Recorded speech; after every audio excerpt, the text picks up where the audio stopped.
मिट्टी की सांसें सीजन 1 एपिसोड 17। भोर की पहली रोशनी जब गांव की मिट्टी पर पड़ी तो ऐसा लगा जैसे धरती ने रात भर जो कुछ देखा था उसे चुपचाप अपने भीतर समेट लिया हो। लेकिन चुप्पी अब पहले जैसी नहीं थी।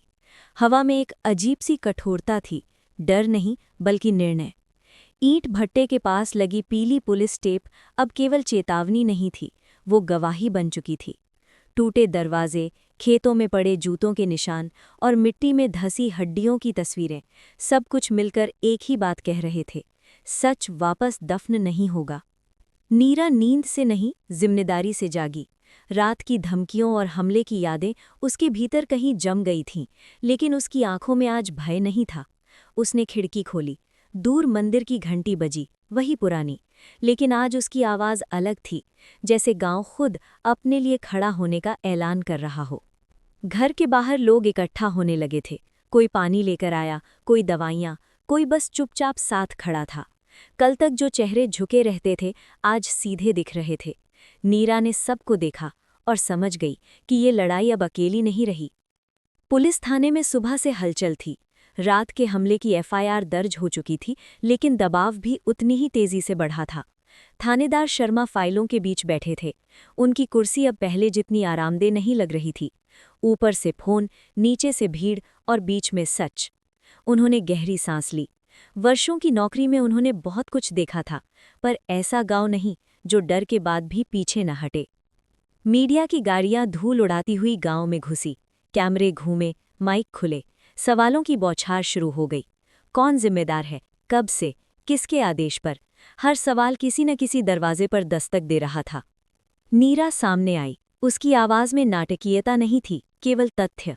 उसने डायरी का जिक्र किया, भट्टे का, हड्डियों का और उन नामों का जो अब फुसफुसाहट नहीं, चर्चा बन चुके थे। कैमरे उसके चेहरे पर टिक गए। ये वो पल था जहां कहानी का रुख तय होता है। दूसरी तरफ शहर में वातानुकूलित कमरे में एक आदमी खिड़की से बाहर देख रहा था। शहर की रोशनी उसकी आंखों में नहीं उतर रही थी। टेबल पर डायरी की कॉपी रखी थी, हर पन्ना एक खतरा। उसने फोन उठाया, फिर रखा। इस बार आदेश देने से काम नहीं चलेगा, ये बात वो समझ चुका था। गांव में पंचायत बुलाई गई, बिना मुखिया के, पहली बार। लोग गोल में बैठे, कोई ऊंच नीच नहीं। बूढ़े बोले, जवान बोले, औरतें बोलीं। बरसों की चुप्पी आज शब्द बनकर बाहर आई। किसी ने जमीन छीनी थी, किसी ने मजदूरी नहीं पाई थी, किसी ने अपना आदमी खोया था। हर कहानी अलग थी, पर धागा एक ही था। नीरा ने सब सुना, फिर बोली, हम बयान देंगे, सब, एक एक करके। ये प्रस्ताव नहीं था, निर्णय था। अगले दिनों में मजिस्ट्रेट के सामने बयान दर्ज हुए। कागज पर उतरते शब्द हल्के नहीं थे। कुछ हाथ कांपे, कुछ आंखें भर आईं, लेकिन कोई रुका नहीं। हर हस्ताक्षर के साथ डर थोड़ा कम हुआ। उधर सत्ता ने प्रतिचाल चली। कुछ गवाहों को बुलावा आया, कुछ को डराया गया, कुछ को लालच। लेकिन गांव अब अकेला नहीं था। मीडिया की रोशनी और कानून की नजरें साथ थीं। रात फिर आई। इस बार अंधेरा वैसा घना नहीं था, पहरे लगे थे, लोग जाग रहे थे।